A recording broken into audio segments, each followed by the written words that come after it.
Continuando o nosso estudo do Windows Explorer, nós podemos visualizar aqui, ó, que nós já estudamos o botão modos de exibição, o botão pastas, que alterna a exibição dessa coluna aqui.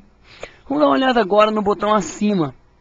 O botão acima, ele diz respeito ao lado esquerdo aqui da sua tela, tá ok? Diz respeito à hierarquia que é criada aqui, que eu falei para você na aula passada. Veja, nós temos os níveis de pastas. Exemplo, eu tenho aqui clicado na pasta Sistema Operacional Windows, tá ok? Se eu clicar aqui um nível acima, para onde eu vou? Veja, se eu estou nesse nível aqui, e clico um nível acima, eu vou para o que? Informática Bruno Guilherme. Se eu clicar em mais um nível acima, para onde eu vou? Vou lá para Captura 1. Mais um nível acima, para onde vou? Para meu computador. Mais um nível acima, para onde vou? Para desktop, que no nosso caso aqui na nossa hierarquia é o maior nível. Veja, não tem como mais ativar o botão acima. Então, só lembrar que o botão acima, ele leva a seleção um nível acima. E os níveis, eles são marcados aqui do lado esquerdo da sua janela do Windows Explorer. Exemplo, se eu estiver aqui em Captura 2, e clicar um nível acima, ele vai para onde? Ele vai para meu computador. Se você observar, Captura 2 está somente um nível abaixo de meu computador, enquanto que as pastas aqui dentro estão um nível abaixo de captura. Se eu clicar mais um nível acima, desktop, como já foi falado.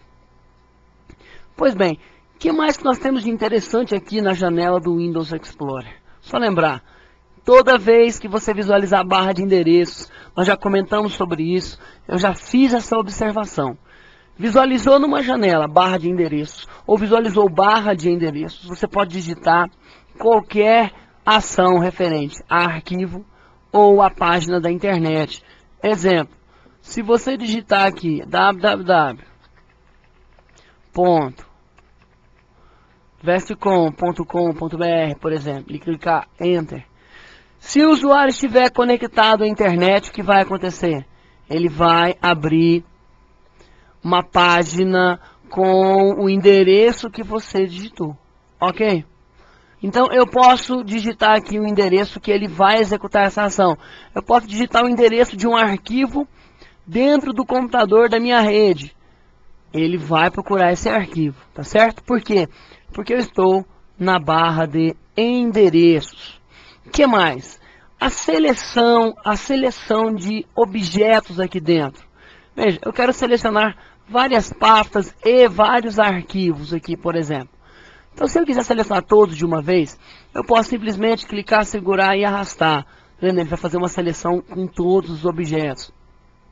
Mas se eu quiser selecionar alternadamente, quero selecionar esse, pulo um, quero selecionar o próximo, o outro, e assim vai. Como que eu faço para executar esse tipo de seleção?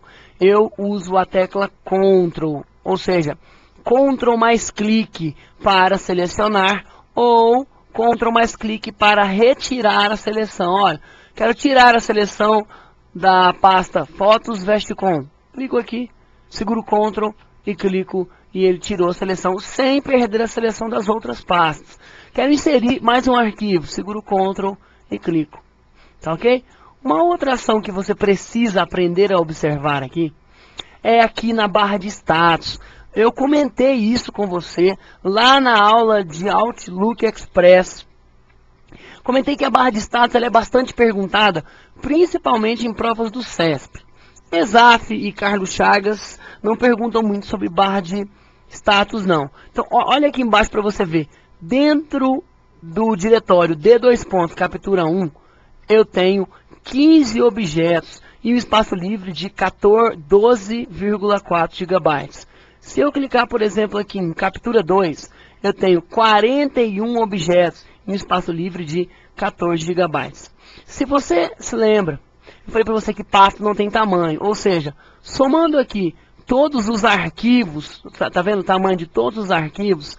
Eu terei todos os arquivos somados aqui dentro, um tamanho de 964 megabytes. Tá vendo aí quanto de informações que a barra de status pode te oferecer? Certinho?